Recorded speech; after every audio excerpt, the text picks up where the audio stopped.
En noviembre de 1980, Uruguay vivía una dictadura que buscaba legitimarse a través de una reforma constitucional. Fue entonces cuando ocurrió algo impensado, un debate televisado entre civiles y militares. Aquel intercambio, transmitido por Canal 4, marcó un punto de inflexión. 20 años después de ese debate, en el año 2000, el periodista Gustavo Scanlar lo reconstruyó y explicó su contexto en un trabajo publicado en ¿Qué pasa?, suplemento del diario El País. Este es el debate que cambió la historia. Noviembre de 1980. Faltaban pocos días para el plebiscito por la reforma constitucional.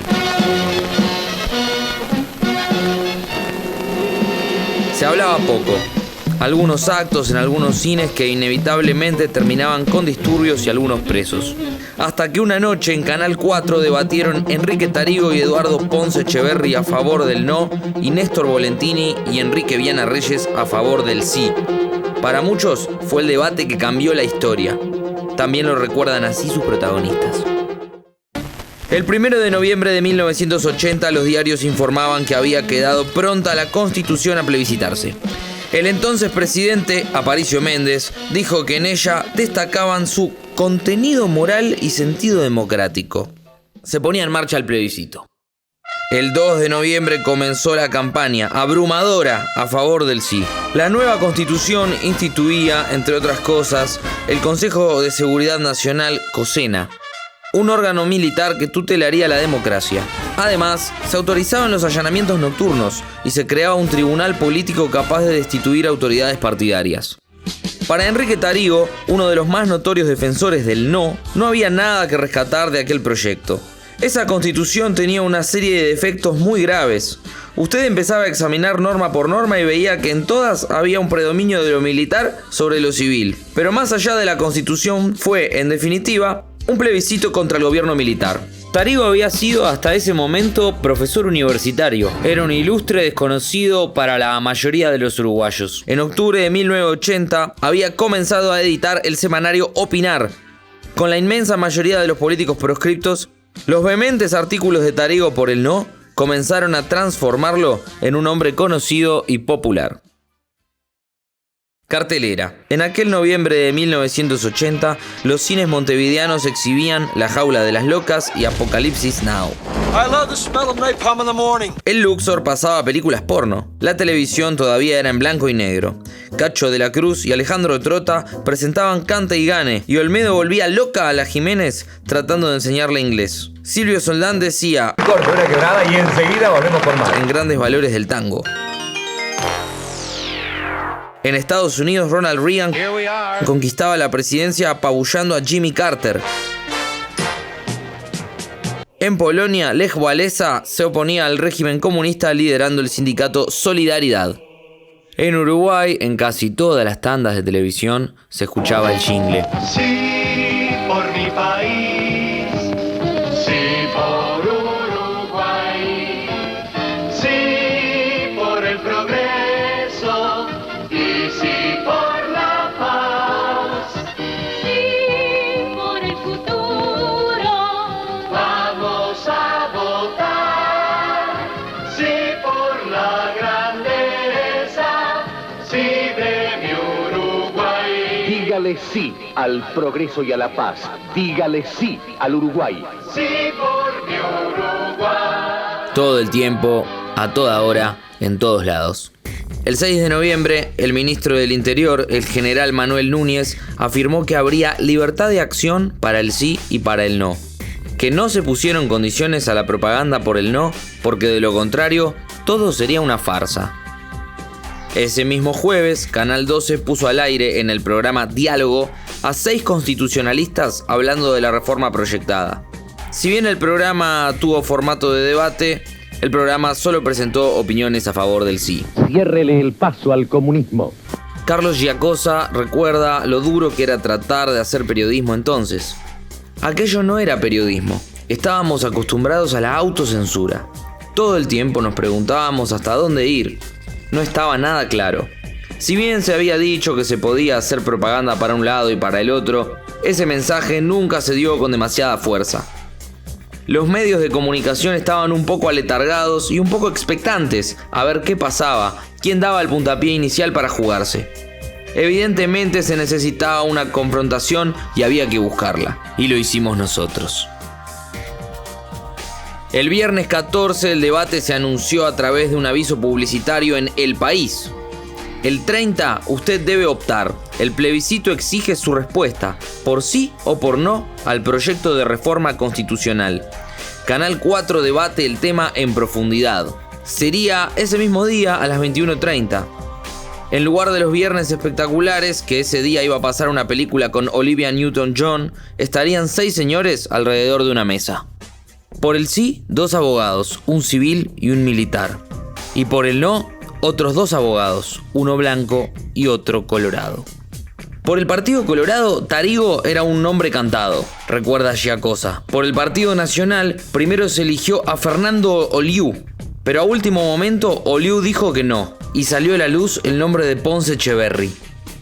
Gonzalo Aguirre recuerda que Oliu fue vetado por el gobierno militar. Estábamos reunidos en la casa de Alembert Bass cuando nos llegó la versión de que, por decisión del gobierno, Oliu estaba vetado para el debate. Había que improvisar a alguien. Entonces, Pibel Devoto sugirió a Ponce Echeverri. Hubo varios que se opusieron, pero al final, como tampoco había nadie para enviar, terminó yendo él. Tarigo recuerda que no vio a Ponce Echeverri antes del debate, por lo que no pudieron ponerse de acuerdo respecto a cómo encararlo. No nos pudimos preparar. Unos días antes, Oliu me había llamado y habíamos quedado en reunirnos una tarde en mi estudio para combinar la estrategia. Pero esa misma tarde me llamó muy cortado, muy seco, y me dijo: mi partido ha resuelto nombrar otra persona en lugar mío. Cuando le pregunté quién era, me dijo: no sé ni me interesa. El debate se hizo en un estudio de Canal 4 a las 9 de la mañana. A la hora señalada ya estaban todos los protagonistas menos uno. Ponce Echeverri demoraba en llegar. Estaba pronto el estudio, las luces, los micrófonos y las cámaras, pero Ponce no llegaba. Volentini fumaba un habano, Tarigo y Giacosa un cigarrillo detrás de otro, pero Ponce no llegaba. Al fin llegó, a las 10 de la mañana, con 1 hora de retraso y pidiendo disculpas. Miren, yo no soy madrugador. Además, anoche tuve una garufa y me acosté muy tarde. Discúlpenme. Anoche salí. Apenas se sentó Ponce Echeverri comenzó el debate. Antes que se encendieran las cámaras, Volentini apagó el habano. «Coronel, ¿por qué lo apaga?», preguntó Tarigo. «Queda mal», contestó Volentini. «Mire que le digo en cámaras que lo vuelva a encender», dijo Tarigo. «Ah, no, nada de golpes bajos». Volentini aguantó un bloque, pero en el segundo comenzó a pedirle cigarrillos a Ponce Echeverri.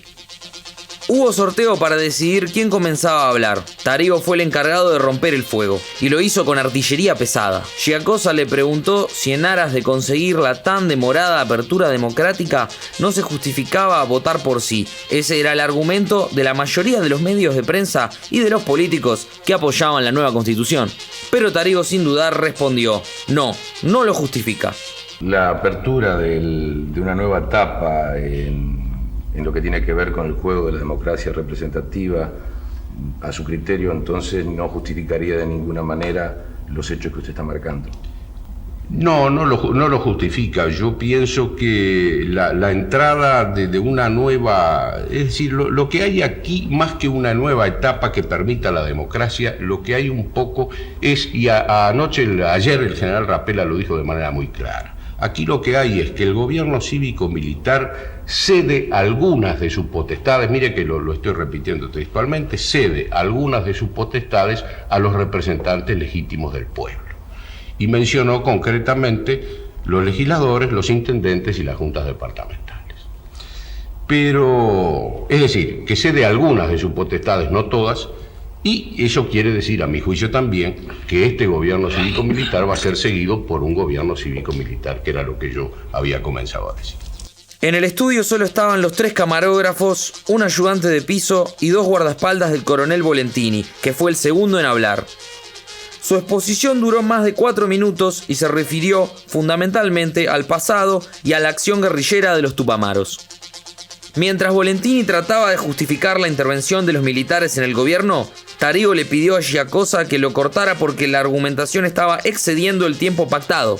Tarigo hizo el típico gesto de las tijeras con los 2 dedos. Volentini lo vio y comenzó a discutir con Tarigo. ¿Quiere que corte, doctor? No, por favor. Volentini y Tarigo continuaron dialogando ante 2 sorprendidos y callados Giacosa y Asadur Banescayán, el otro moderador. Ponce Echeverri sonreía. Viana Reyes seguía callado. No, si usted quiere que corte, yo corto. Quiero que tengamos un espacio parejo todos. Muy bien, entonces el espacio parejo mío queda terminado aquí. Por ante favor.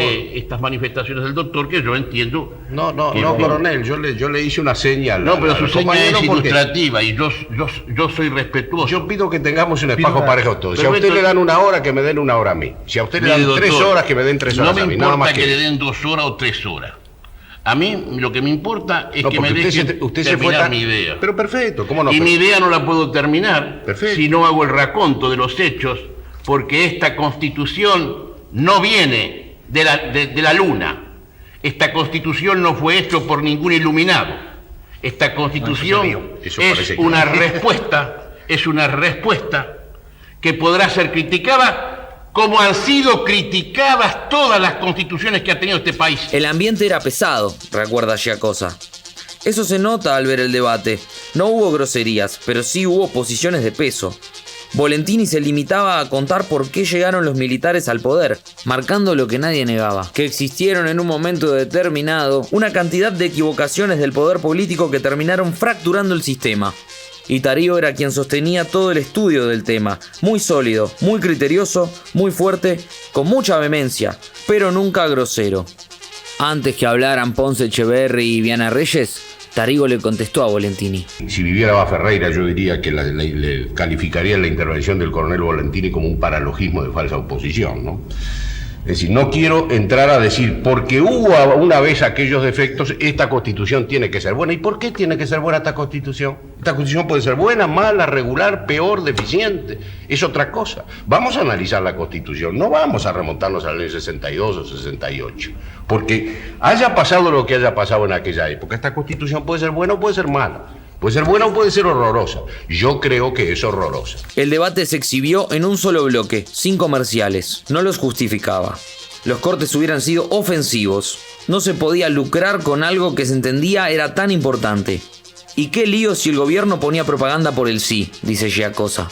Uno de los momentos más recordados fue cuando Ponce Echeverri comparó a los civiles que colaboraron con el gobierno militar con los rinocerontes de la obra de Ionesco.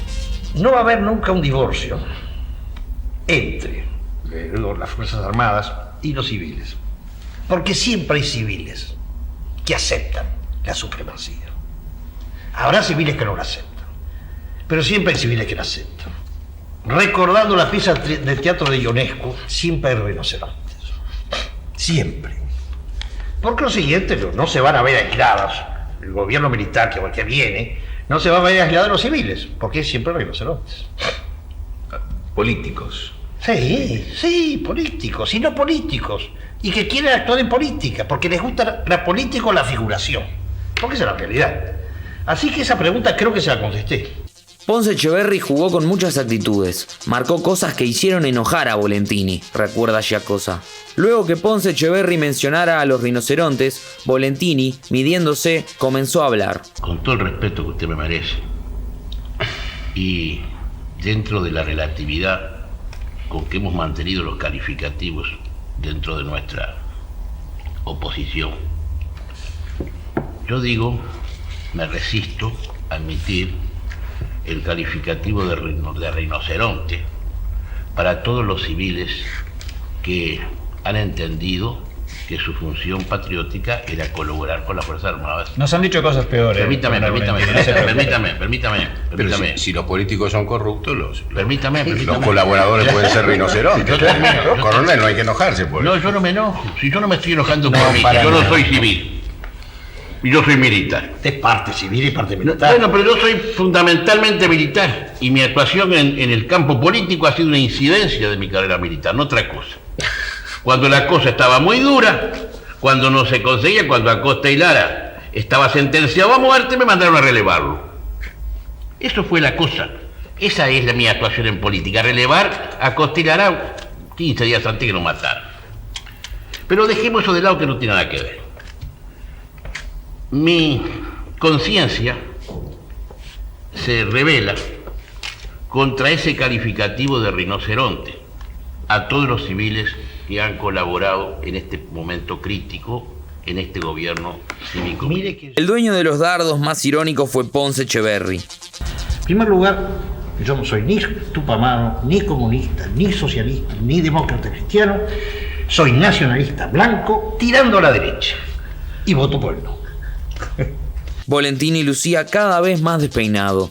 Gonzalo Aguirre dice que el debate fue la cosa más graciosa que vio en su vida. La importancia de Ponce Echeverry fue fundamental porque a partir de ese momento se vio que se le podía tomar el pelo a los militares, ironizar sobre ellos. Su actuación fue importantísima, fue impactante por su desparpajo. La de Tarigo también, pero por otros carriles. Una de las cosas que más sorprendió a Volentini fue cuando Tarigo comparó la constitución propuesta por los militares con la constitución de los países comunistas, porque establece lo que ellos llaman la centralización del poder, el centralismo democrático, establece la verticalidad de un poder ejecutivo poderoso, y agregó para rematar: si yo fuera comunista yo votaría por esta constitución. Votaría por esta constitución con este sentido muy claro a mi juicio. Voto esta constitución que establece ese poder totalitario, ese poder autoritario concentrado en un poder ejecutivo y en el ejército. Y después, como soy comunista, trato de infiltrar el ejército. ¿Por qué? ¿Por qué el comunismo no puede un día infiltrar el ejército? En este país o en cualquier país. ¿No lo ha infiltrado ya en algunos países? ¿No lo infiltró en Portugal? ¿No había un plan en el Perú para infiltrarlo que se publicó y se desbarató? ¿No ha infiltrado el comunismo organismos tan respetables como pueden ser el ejército? ¿Y entonces por qué no? Con esta constitución y con un ejército infiltrado por el comunismo tenemos en este país el régimen más comunista y más perfecto, sin subversión, sin guerra y sin nada. Esta es una constitución totalitaria, esta es una constitución apta o para un partido fascista o para un partido comunista, pero no me sirve a mí que no soy ni fascista ni comunista, no me sirve a mí que soy colorado y que soy demócrata y que soy liberal, y por eso la voy a votar por no, y creo que es un deber, yo diría casi un deber cívico, un deber moral votar por no esta constitución. Visto hoy, el debate es mucho más duro que los actuales, mucho más teniendo en cuenta el momento que se vivía. Nosotros nos sorprendimos como si fuéramos televidentes porque hacía muchos años que no escuchábamos políticos enfrentándose, dice Giacosa. Al final, Tarigo rescata una anécdota. Ocurrió al finalizar el debate y fue la señal de que habían ganado. Viana Reyes, como era el último que hablaba, se guardó para responder una serie de cosas que nosotros habíamos dicho en bloques anteriores, lo cual no nos parecía correcto porque no nos daba posibilidad de responder. Terminó el debate y cuando nos levantamos, yo lo agarré de un brazo a Giacosa y me le quejé. Le dije: esto no es limpio, no es justo. Este hombre aprovechó y metió una serie de cosas que no tuvimos posibilidad de contestar. Y uno de los tiras que acompañaban a Volentini me agarró y me dijo: no se preocupe, doctor, que les dieron el pesto. Entonces dije: bueno, esto es el colmo. Hasta el tira de Volentini está con nosotros. Inmediatamente después del debate cambiaron muchas cosas. Giacosa dice que el debate marcó realmente un antes y un después. La apertura fue inmediata, fue como correr una cortina. Al otro día las radios, la televisión, los diarios fueron otra cosa. Empezaron las polémicas, la gente decía todo lo que quería, hablaba en la calle si le preguntaban. El debate fue fundamental para el triunfo del no. Tarigo también lo cree, aunque demoró unos años en darse cuenta. Me fui dando cuenta de la importancia que tuvo ese debate con el correr del tiempo, cuando fui al interior en giras electorales y mucha gente me hablaba de aquel debate y de lo que yo le había dicho a Volentini. Habían pasado los años y la gente lo recitaba como si lo hubiera oído la noche anterior. El 30 de noviembre estaba nublado y ventoso. El fervor por votar fue tal que a las 5 de la mañana ya había gente en las colas. La gente casi no hablaba. No había pancartas, ni carteles, ni banderas. Gonzalo Aguirre comenzó a mirar el escrutinio de los votos en el circuito ubicado en el cine Positos. Empezaron a salir las papeletas del no, y nosotros empezamos a reírnos y a festejar en silencio. A eso de las 10 de la noche nos enteramos que ganó el no. Terminamos festejando en casa de Dardo Ortiz hasta las 4 de la mañana. Al otro día, en 25 de mayo, entre 33 e Ituzaingó, todos los abogados saludaban a Tarigo.